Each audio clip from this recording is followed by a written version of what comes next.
Today we are looking at about 20 different Avengers Doomsday theories. Let's get started.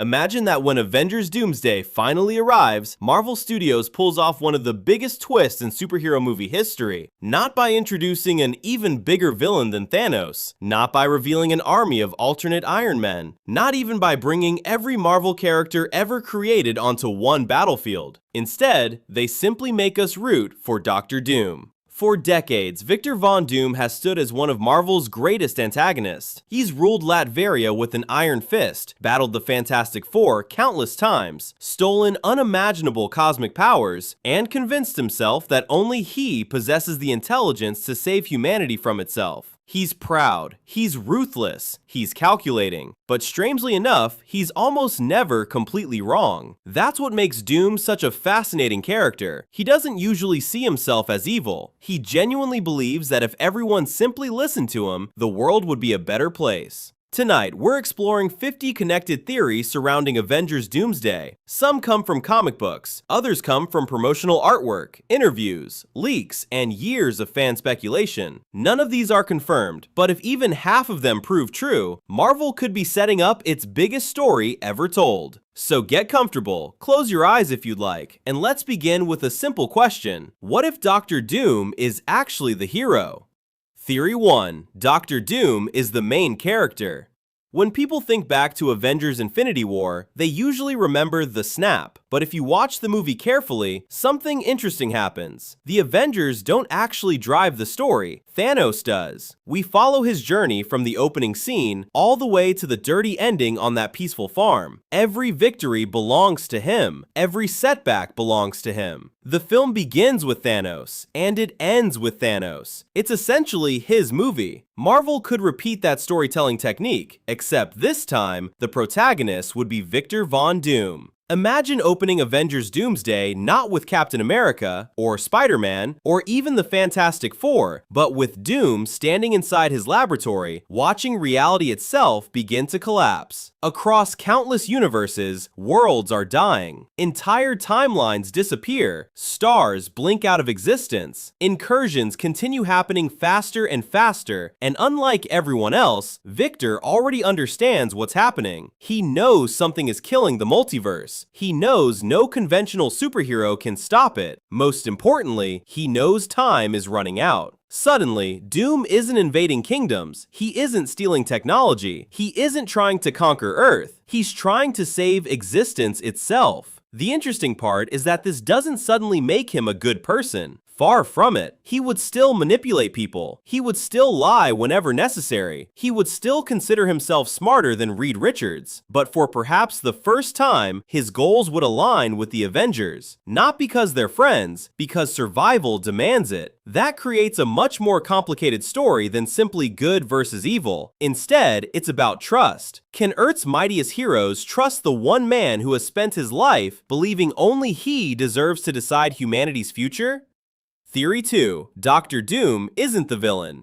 If Doom isn't the villain, someone else has to fill that role. Marvel has spent years building Kang. Then plans changed. So what threat could possibly replace him? The answer may lie far beyond the multiverse itself, because in Marvel Comics, there exists a group of beings so powerful, even cosmic entities fear them. They're called the Beyonders. Unlike Galactus, who consumes planets, unlike Celestials, who create life, the Beyonders exist outside reality altogether. To them, entire universes are little more than experiments. Imagine someone holding a snow globe. Now imagine that snow globe contains every Marvel movie, every Disney Plus show, every Fox X-Men film, every Spider-Man universe, every timeline, all contained within one tiny object. That's roughly how the Beyonders view the multiverse. To them, destroying universes isn't evil, it's maintenance. If Marvel introduces them as the true villains of Doomsday, everything suddenly makes sense. The incursions, the collapsing timelines, the dying branches Loki now protects, they're all symptoms of a much larger plan, one that no single universe could ever stop alone, which explains why Doom might need everyone. Theory 3. Jonathan Majors returns, but not as Kang. This next theory is certainly one of the most controversial. Some fans believe Jonathan Majors could still appear in the MCU, not as Kang, but as the Beyonder. It's an interesting idea because in the comics, certain versions of the Beyonder have taken human forms. Marvel could theoretically reuse an actor audiences already associate with multiversal power while separating him entirely from Kang's storyline. Instead of a conqueror, he becomes something even stranger, a being who exists beyond time, beyond universes, beyond comprehension. Whether this actually happens is impossible to know, but from a storytelling perspective, it creates an eerie symmetry. The man once destined to rule time returns as someone who exists outside of it altogether. Theory 4. Whatever happened to Galactus' ship? One of the biggest mysteries surrounding Fantastic Four First Steps may not actually involve Galactus himself. Instead, it's his technology. Imagine Galactus leaves behind something extraordinary, not intentionally, perhaps damaged during battle, perhaps abandoned while retreating, maybe simply overlooked. Most heroes would probably see wreckage. Victor Von Doom would see opportunity. Throughout Marvel history, Doom has never ignored powerful technology. If a machine exists, he studies it. If a weapon exists, he improves it. If cosmic knowledge exists, he claims it. Now imagine Doom recovering even a single piece of Galactus' equipment. Technology built by one of the oldest beings in existence. Technology capable of manipulating cosmic energy itself. Suddenly, Doom possesses something no one else on Earth has. Not Stark technology, not Wakandan vibranium, not Pym particles. Something far older. Something capable of changing the fate of the multiverse. Theory 5. Doom's new armor. Marvel has already shown promotional artwork featuring Dr. Doom wearing armor unlike anything from the comics. It's bulkier, more advanced, almost industrial. What if that design isn't simply artistic interpretation? What if pieces of Galactus' technology have literally become part of the armor itself? Imagine Doom carefully dismantling Galactus' machinery, months of experimentation, hundreds of failed prototypes, until finally, he creates armor capable of channeling cosmic energy. The suit wouldn't merely protect him, it would transform him into something entirely different. Not quite human, not quite cosmic. Exactly what Doom has always wanted. Power earned through intellect, not destiny.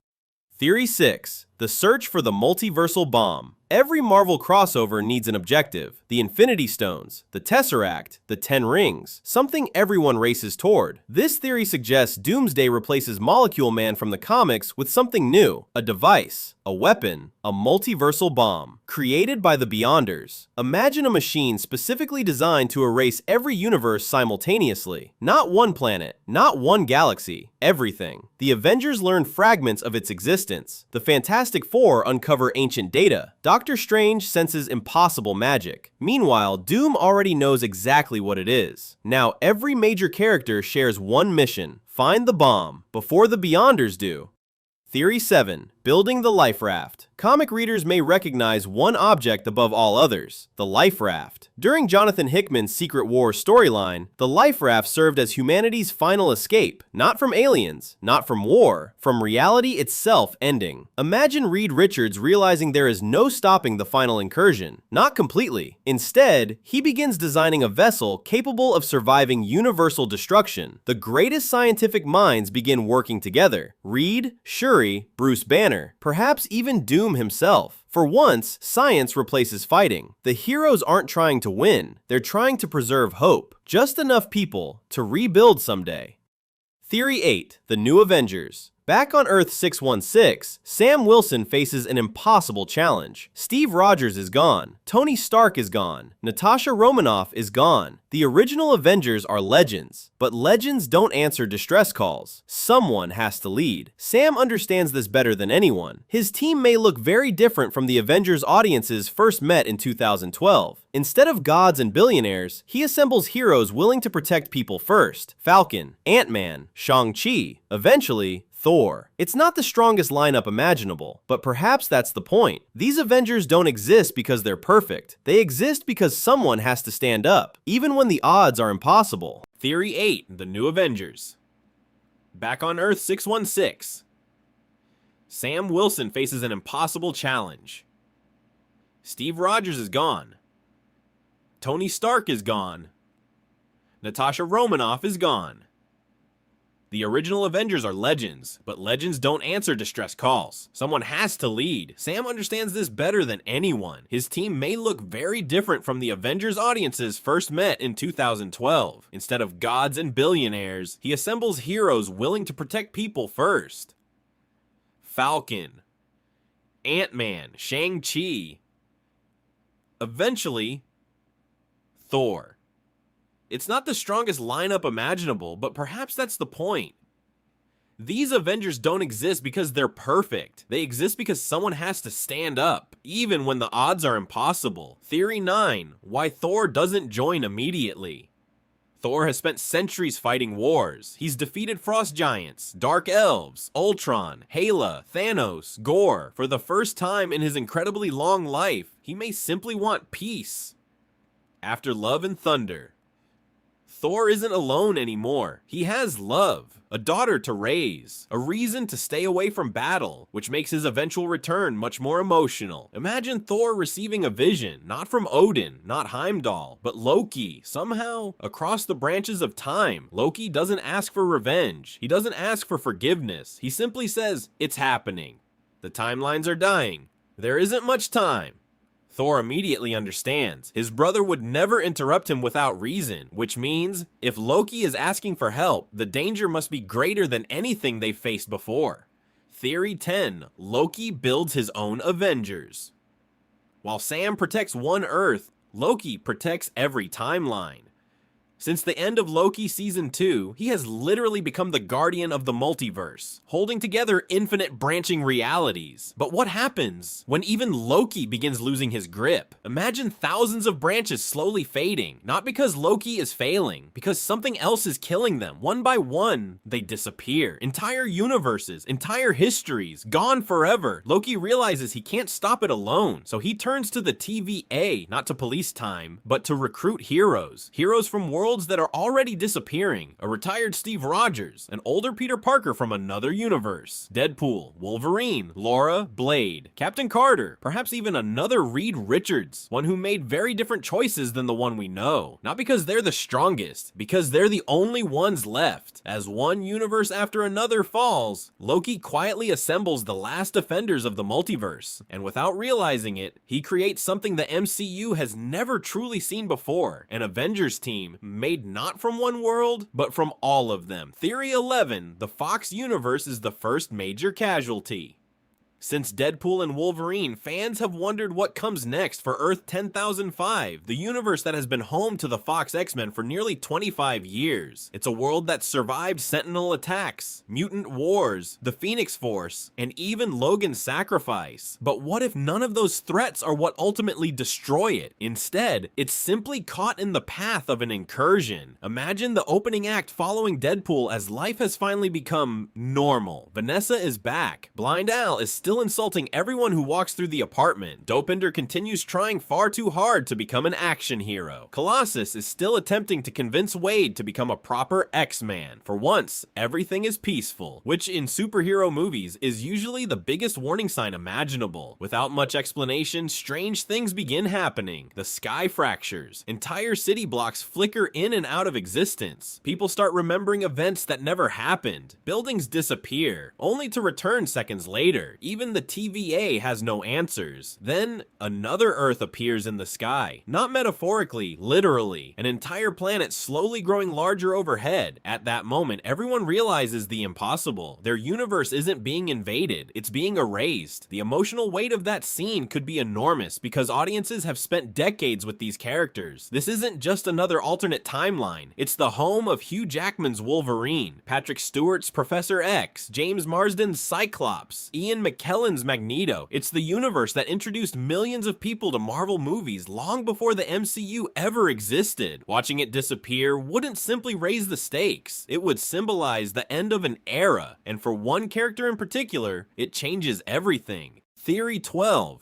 Deadpool loses everything. One of the biggest misconceptions about Deadpool is that he's always joking because he's fearless. In reality, Wade Wilson jokes because it's how he survives pain. Underneath every sarcastic comment, every fourth wall break, every ridiculous one-liner is someone who's constantly losing the people he loves. Now imagine him watching his entire universe collapse. Not just heroes, everyone. Vanessa, Blind Al, Peter, Dopinder, Negasonic, Yukio, every person who somehow became part of his strange little family. And for once, there isn't a joke to make. Imagine Wade standing on collapsing ground while reality literally crumbles around him. The TVA opens a portal. Logan grabs his arm. Come on, Wade doesn't move because he knows something Logan doesn't. There's nowhere left to go back to. His home is already gone. If Marvel wants audiences to take Deadpool seriously before Secret Wars, this would be the perfect way to do it. Not by removing his humor completely, but by finally giving him something no amount of humor can fix. Loss. Real loss. The kind that even immortality can't undo. Suddenly, revenge becomes more important than survival. Not because Wade wants to save his world, because there isn't a world left to save. Only the people responsible.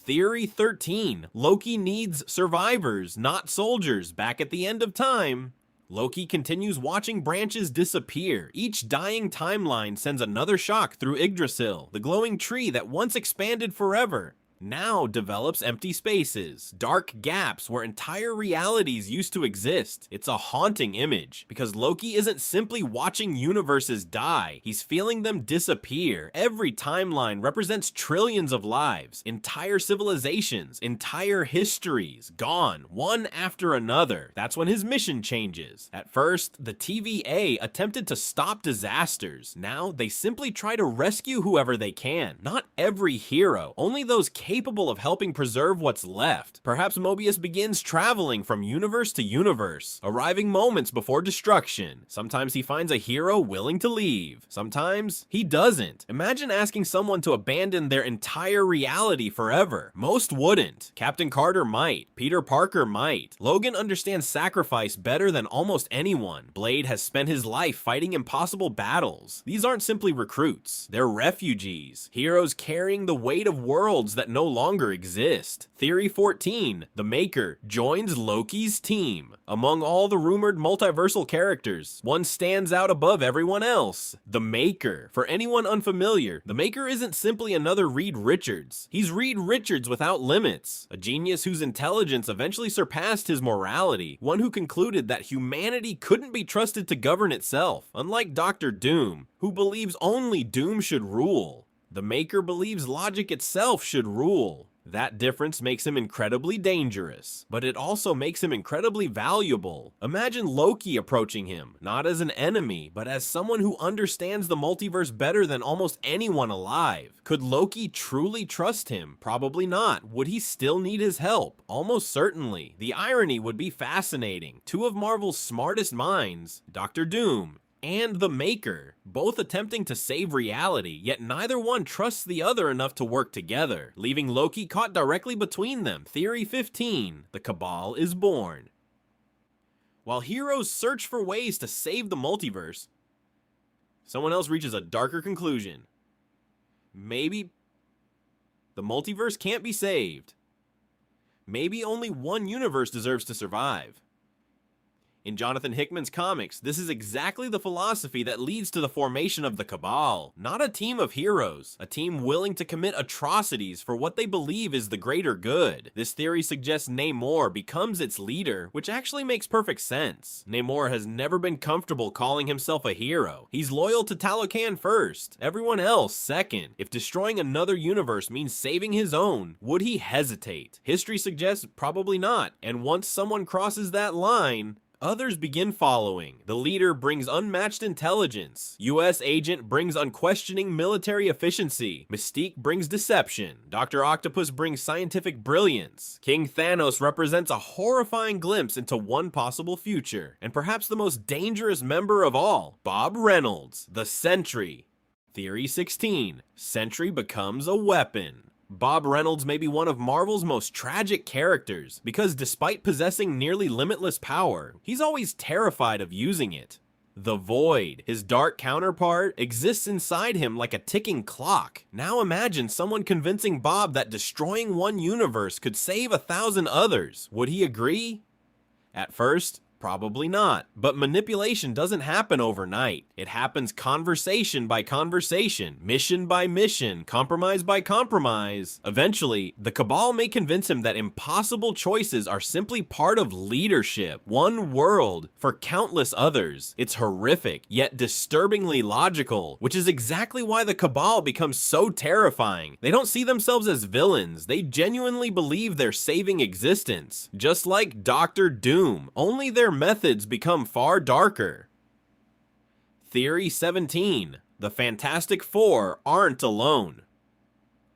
One of the more interesting rumors surrounding Doomsday suggests that the Fantastic Four don't exist in a universe without mutants. Instead, they've been sharing their world with the X-Men all along. At first glance, that sounds exciting, until you ask one question. If that's true, where are they? Where's Jean Grey, Storm, Rogue, Iceman, Angel, Kitty Pryde? Why aren't they helping stop the end of everything? The theory's answer is heartbreaking, because they already tried. Long before the events of Doomsday, many of the world's greatest mutants may have died protecting it, perhaps against Cassandra Nova, perhaps against another cosmic threat, perhaps during earlier incursions that audiences never witnessed. Whatever happened, their absence isn't because Marvel forgot them, it's because the survivors are still grieving. Sometimes the most powerful storytelling isn't introducing new heroes, it's allowing audiences to feel the weight left behind by the ones who are gone. Theory 18. Gambit's greatest regret. One mystery still surrounds Channing Tatum's Gambit after Deadpool and Wolverine. Why was he in the Void? Unlike many other variants, his story feels unfinished. One theory suggests the TVA pruned him after he attempted something that threatened the sacred timeline. Another theory is much more personal. What if Gambit refused to leave Rogue behind? Imagine Rogue dying during one of the multiversal catastrophes. Unable to accept her fate, Remy repeatedly interferes with time, trying over and over and over again to save the woman he loves. Eventually, the TVA intervenes. Not because Gambit is evil, because every attempt creates another unstable branch. He's pruned, sent to the Void, forced to live with the one outcome he could never change. If Marvel revisits this storyline, it would transform Gambit's appearance from a fun cameo into one of the saga's saddest character arcs. Theory 19. Wanda lives for years. One question has lingered after Doctor Strange in the Multiverse of Madness. Did Wanda Maximoff actually die beneath Mount Wundagore? Marvel never truly showed a body, only a flash of red energy. And in superhero storytelling, that's almost never the end. This theory proposes something far more interesting. Instead of dying, Wanda is transported across the multiverse, specifically